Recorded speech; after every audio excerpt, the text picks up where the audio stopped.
The dining room at my parents' house smelled like pot roast and disappointment. My disappointment specifically. It always did on Sunday dinners when the whole family gathered to dissect my life choices over Mom's cooking. I sat at my usual spot, the one closest to the kitchen door for easy escape routes, with my book propped against my water glass. Historical analysis of financial fraud patterns. Not exactly light reading, but it beat engaging with the conversation happening around me. "I'm serious, Emma, you should be thanking me," Derek said, cutting into his second helping of roast. My older brother had that smug expression he wore whenever he thought he'd done something clever. "Your apartment looked like a hoarder's den. Boxes everywhere, papers stacked to the ceiling." It was embarrassing. I turned a page, not looking up. The chapter on the Enron scandal was actually fascinating. Amazing how patterns repeated themselves across decades. "Emma, your brother is talking to you," Dad said, that edge of irritation in his voice that suggested I was being rude by not participating in the celebration of my belongings being sold without permission. "I heard him," I replied quietly, eyes still on the text. "He broke into my apartment and sold my property. I'm just trying to decide if pressing charges would be worth the family drama." "Press charges?" Mom's voice went up an octave. "Emma Louise Harrison, your brother did you a favor. You're 34 years old, living in that tiny apartment, working that strange job nobody understands, surrounded by boxes of old papers and folders. It's not healthy." "It's not strange," I said calmly, finally looking up from my book. "I'm a forensic accountant. I work with law enforcement to analyze financial crimes. The papers you're calling junk are case files." "Case files belong at your office," Derek said, waving his fork dismissively. "Not piled up in your living room like some crazy person's conspiracy board. When you gave me your spare key last month to water your plants, I took it as a sign. You clearly needed help." I'd given him the key because I was going to be out of town for a week on a work trip. A trip I couldn't discuss because it involved testifying at a grand jury hearing in another state. But my family didn't know that. They never asked about the specifics of my work. "How much did you get for everything?" I asked, my tone still even. Derek grinned. $2,000. Can you believe it? Some antique dealer said most of it was worthless, but he took the whole lot off my hands. Said something about recycling the paper. "I already deposited the check in your account. You're welcome." $2,000. For approximately 40 boxes containing 7 years of financial documentation, transaction records, corporate filings and handwritten ledgers that I'd been meticulously organizing and cross-referencing for the past 18 months. "Derek, you shouldn't have gone through Emma's things without asking," my younger sister Jennifer said quietly from across the table. "At least someone had some sense." "Oh please," Derek scoffed. "Have you seen that apartment? I did her a favor. Maybe now she'll have room for actual furniture. Maybe even date someone. When's the last time you went out, Em? Hard to bring someone home when your place looks like a serial killer's evidence room." "Derek," Dad's voice held a warning, but it was half-hearted. "I'm just saying what everyone's thinking," Derek continued. "Emma's been weird about work ever since she left that accounting firm. This forensic stuff working with police, it's not normal. Real accountants work for corporations, make real money. They don't surround themselves with boxes of old receipts like some kind of obsessed detective." I carefully placed my bookmark, closed my book and set it down on the table. The chapter on Enron could wait. "The antique dealer," I said slowly. "What was his name? What does it matter?" Derek was already reaching for more mashed potatoes. "He paid cash, well check. The stuff is gone." "You're welcome." "Derek." "His name." Something in my voice made him pause. "I don't know. Some guy. He had a card. Vintage documents or something." "Why? Do you still have the card?" "Probably in my car." "Why are you being weird about this?" Mom set down her serving spoon with a sigh. "Emma, your brother went out of his way to help you. The least you could do is show some gratitude instead of interrogating him." "Help me," I repeated softly. "He broke into my apartment." "He had a key," Dad interrupted. "That was given for a specific purpose, went through my personal belongings and sold them without my knowledge or consent. That's not help. That's theft." "It's not theft when it's family," Mom said firmly. "Family helps each other. You were clearly struggling to let go of all that clutter." Derek took initiative. Jennifer opened her mouth, probably to defend me again, but her husband Mark touched her arm and shook his head slightly. Smart man. He'd learned not to get involved in family politics. Those boxes, I said, keeping my voice level despite the knot forming in my stomach, were not clutter. They were evidence in an active federal investigation.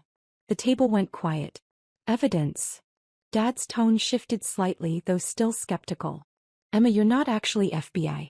You're a contractor or consultant or whatever. Real evidence would be in police custody. I work with multiple federal agencies, I explained, not for the first time.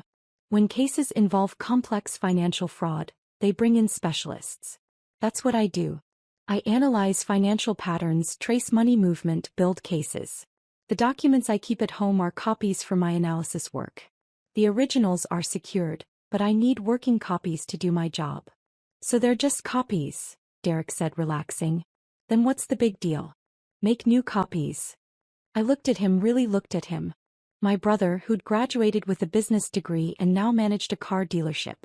Who'd spent his whole life taking shortcuts, making surface-level assessments, never bothering to understand complexity. Derek, when did you sell the boxes? Yesterday afternoon. Why? Yesterday. The day before I was supposed to present my findings to the FBI field office. The culmination of 18 months of work tracing financial transactions through shell corporations, offshore accounts, and deliberately obscured paper trails. And you're sure he took everything? All the boxes. Every single one. Cleared out your whole living room. The place looks so much better now. You'll see when you get home. I pulled out my phone and opened my calendar, scrolling to yesterday's date. 3 missed calls from an unknown number while I'd been on the plane back to town. 2 voicemails I hadn't listened to yet. Emma, put your phone away at the table, Mom chided. We're having family dinner. I ignored her and played the first voicemail on low volume. Ms. Harrison, this is Special Agent Chin from the FBI. We need to speak with you urgently regarding the Meridian case. Please call me back immediately at this number. The second voicemail was shorter, more tense. Ms. Harrison, this is Agent Chin again. We have a situation. Call me back now. I looked up from my phone. Everyone at the table was staring at me now. What case? Jennifer asked quietly. I can't discuss details, I said. But Derek, you need to tell me everything about this dealer. Where did you find him? How did he know to contact you? He didn't contact me, Derek said, and for the first time, I heard a hint of uncertainty in his voice. I found an ad online. We buy vintage documents and paper collections. Figured it was perfect. Called him, sent photos. He came by the next day with cash. Photos, I repeated. You sent photos of my documents to a stranger online. They were just old papers, Emma. Receipts and bank statements and boring corporate stuff. How was I supposed to know? The doorbell rang. We all looked toward the front of the house. It was nearly 8 on a Sunday evening. Not a typical time for visitors. I'll get it, Dad said, standing. I was already on my feet, phone in hand, dialing the number from Agent Chen's voicemail. It rang once before he picked up. Miss Harrison? Agent Chen, I just got your messages. I've been traveling, Anne. Where are you right now? My parents' house. Why? What's the address? I heard voices from the front hallway. Loud, official voices. The kind that made my stomach drop even though I'd done nothing wrong. Agent Chen, what's happening? Miss Harrison, we have reason to believe the documents from your apartment were taken as part of a deliberate effort to compromise the Meridian investigation. We need to locate those documents immediately. I'm going to ask you a direct question, and I need you to answer honestly. Did you sell or dispose of any materials related to the case? No, I said firmly. But my brother did. Yesterday. He sold them to someone claiming to be an antique dealer. The silence on the other end of the line lasted 3 heartbeats. Your brother, Agent Chen's voice had gone very cold. Did what? The voices from the hallway grew louder. I heard Dad's confused protests and then footsteps, multiple sets, heading toward the dining room. I'm at my parents' house for dinner, I said quickly. He just told me about it. I had no idea. Stay where you are. Don't let your brother leave. The phone went dead just as 6 people entered the dining room.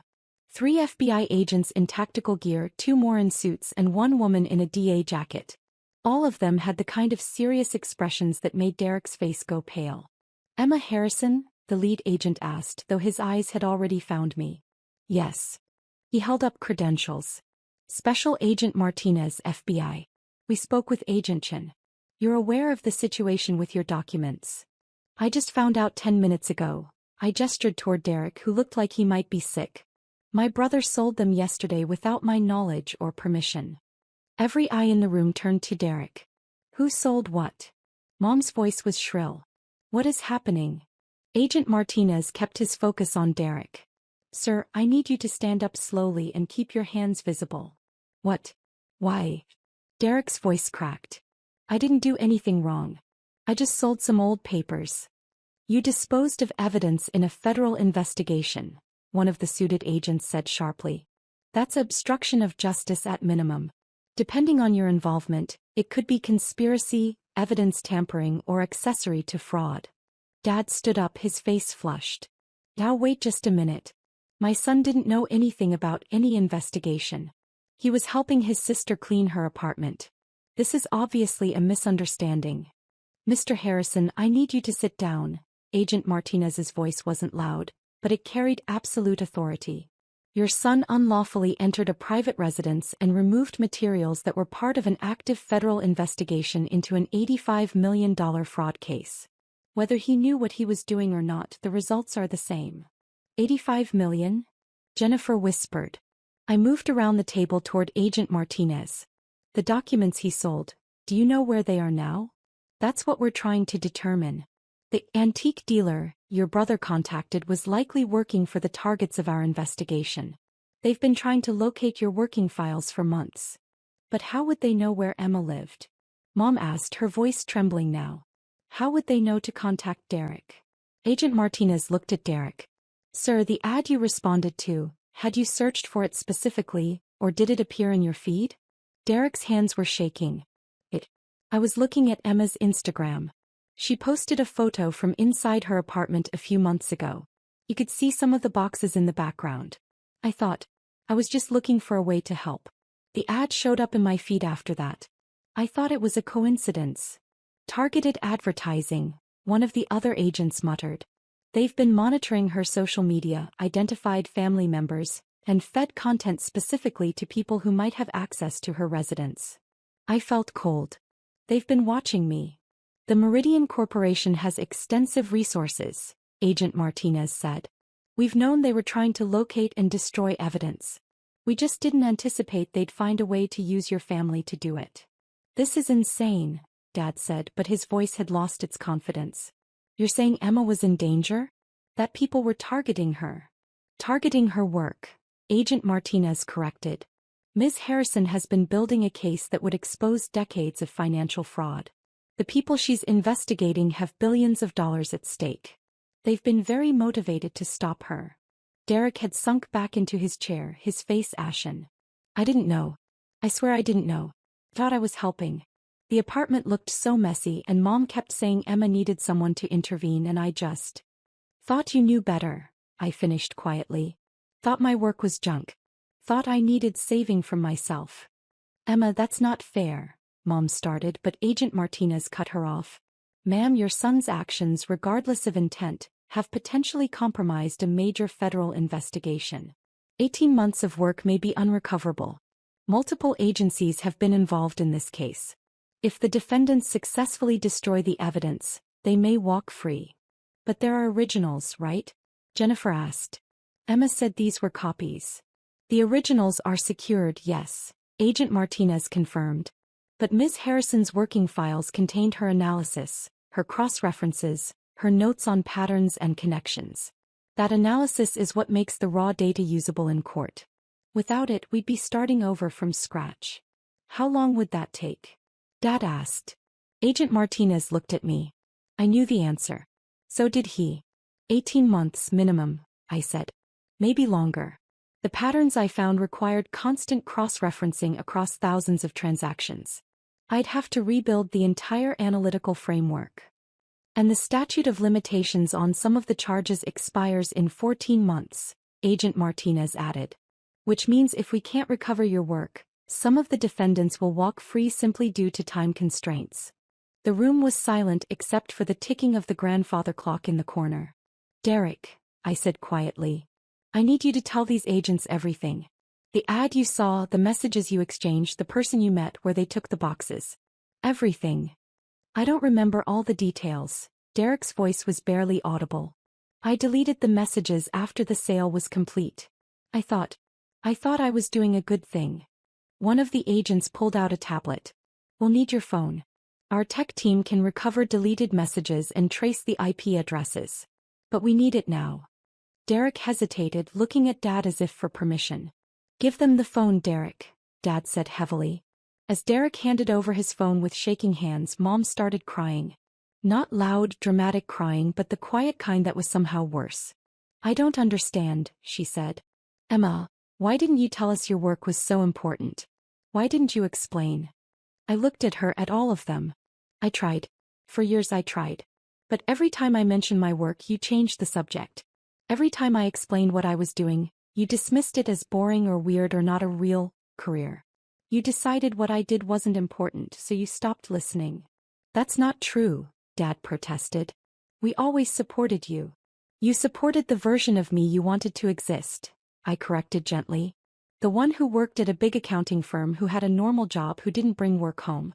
When I became something different, something you didn't understand, you decided I was the problem. Agent Martinez's phone buzzed. He stepped away to take the call, speaking in low, urgent tones. Emma, sweetheart, we had no idea. Mom wiped at her eyes. If we'd known it was this serious. You didn't need to know it was serious, I said. You just needed to respect that it was mine. My work, my choice, my life. Agent Martinez returned, his expression grim. The tech team traced the online ad to a proxy server, but they're working on tracking the actual source. Ms. Harrison, we need you to come with us. We need a full accounting of everything that was in those boxes. Of course. Wait, Derek stood up suddenly. What's going to happen to me? Am I being arrested? Agent Martinez studied him for a long moment. That depends on what our investigation reveals. If you genuinely had no knowledge of the investigation and no contact with the targets beyond the sale itself, you may face charges for unlawful entry and evidence tampering. If we find evidence of coordination or conspiracy, the charges will be more severe. But I didn't know. Derek's voice rose in panic. How could I have known? Ignorance isn't a defense when you unlawfully enter someone's residence and dispose of their property, one of the other agents said flatly. You should have asked permission. You should have respected boundaries. You didn't, and now there are consequences.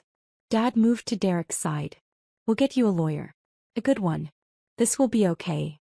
Mr. Harrison, Agent Martinez said not unkindly, you should prepare for the possibility that your son will face federal charges.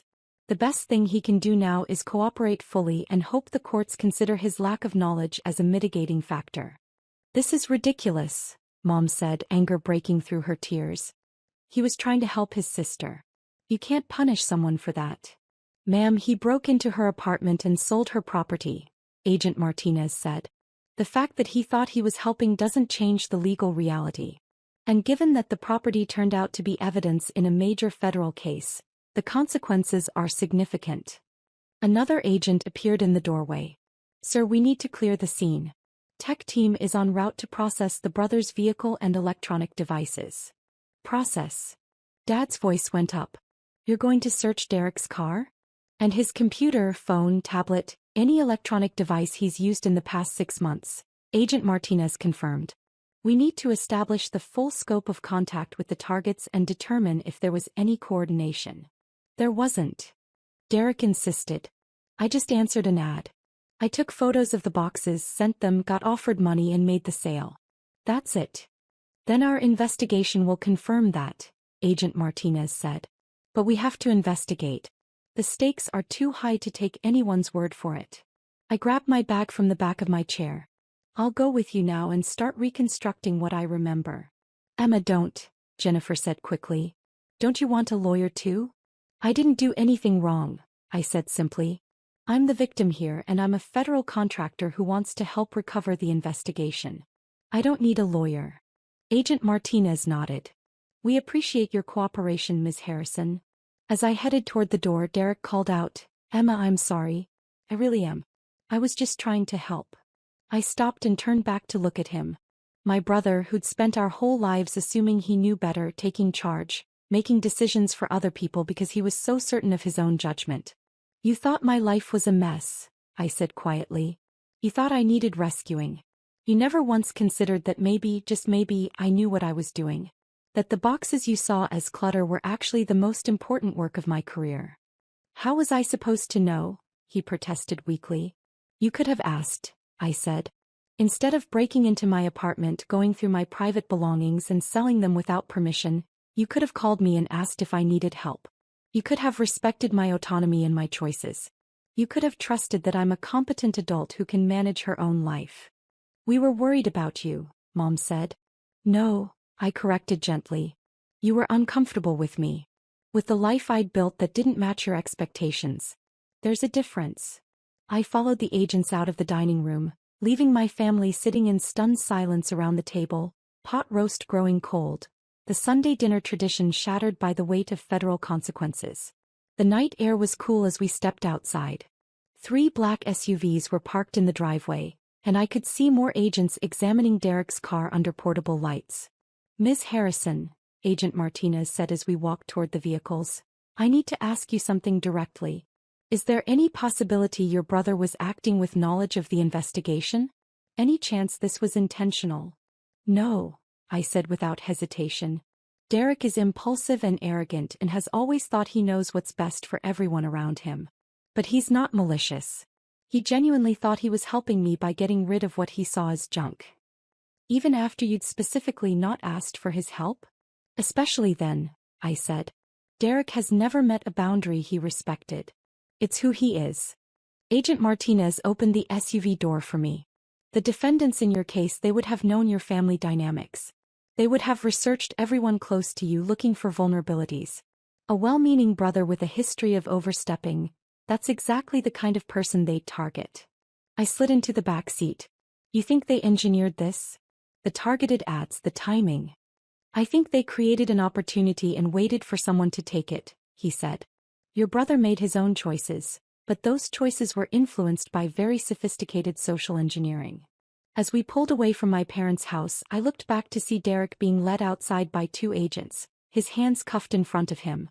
Mom was crying on the porch, Dad standing beside her with his arm around her shoulders, both of them looking smaller and older than I'd ever seen them. Jennifer stood apart, her phone pressed to her ear, calling a lawyer probably. At least someone in the family was thinking clearly. "The documents your brother sold," Agent Martinez said, turning in the front seat to look at me. "How much of your analysis can you reconstruct from memory?" "Maybe 60%, I said. "The basic patterns and connections definitely. But there were specific details, particular transactions that stood out as anomalies. Those are harder to recall without the physical notes.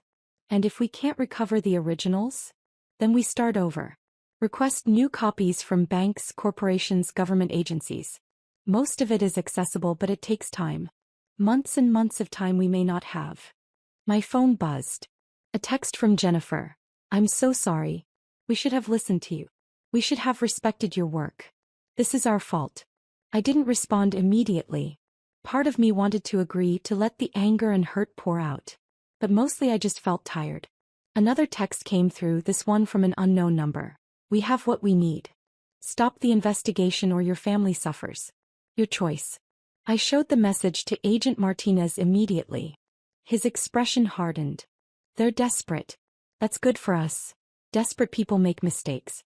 But it also means they're dangerous. We're going to need to put protection details on your parents and siblings until we resolve this." "Protection details? You mean like witness protection?" "Not full protection, but security surveillance. We can't risk them being used as leverage against you or becoming collateral damage if the defendants decide to escalate." The SUV merged onto the highway heading toward the federal building downtown.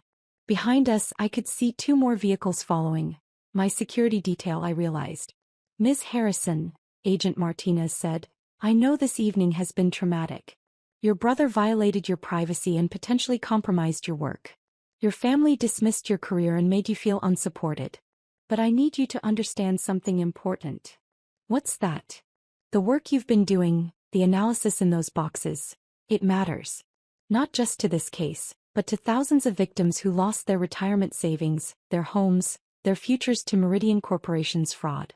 You've been building a case that could recover billions of dollars and put genuinely dangerous people in prison for a very long time. I know, I said quietly. I'm not sure you do, he said. We work with a lot of contractors, a lot of analysts. Most are competent. Some are good. But Ms. Harrison, you're exceptional. The connections you've found, the patterns you've identified. We have agents with decades of experience who didn't see what you saw. You've built something remarkable. I looked out the window at the city lights streaming past. My family thinks I'm weird. Your family doesn't understand what you do. That's their limitation, not yours. And after tonight, I think they're starting to realize that. My phone buzzed again. Mom, this time. Emma, please come back. We need to talk about this. Derek is being arrested. They're taking him away. Please, honey. We're family. I showed the message to Agent Martinez. Can I respond? What do you want to say? I thought about it for a long moment. That I'll help Derek as much as I can, but there are consequences for his actions. That being family doesn't mean having the right to violate boundaries and face no repercussions. That I love them, but I'm tired of not being respected. That sounds fair. But Emma, he used my first name for the first time. You don't owe them a response right now. You don't owe them your emotional energy when you need to focus on salvaging the investigation. Being a good daughter doesn't mean sacrificing yourself. I typed out a simple message. I'm helping the FBI recover the investigation. Derek made his choices. We'll talk when I'm done. The federal building loomed ahead, all concrete and glass and the weight of justice. Somewhere in that building were other agents, other analysts, all working on cases that mattered, cases that protected people, cases that held powerful criminals accountable. My family had never understood that. They'd seen boxes of papers and called it junk.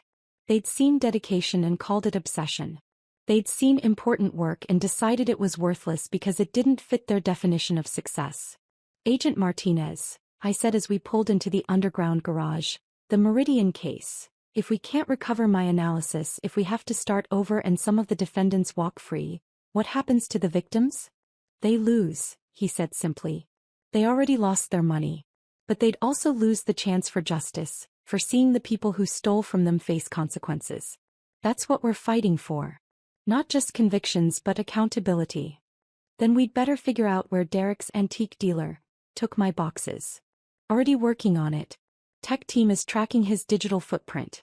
We've got agents interviewing neighbors near your apartment to see if anyone saw the vehicle used for pickup. We're checking traffic cameras, running facial recognition on anyone who might have been surveilling your building. We'll find them. And if they've already destroyed everything? Agent Martinez smiled slightly. Then we make do with what we have left. Your memory, your analytical skills, and your exceptional ability to find patterns in financial chaos. It won't be easy. But we don't give up on cases this important.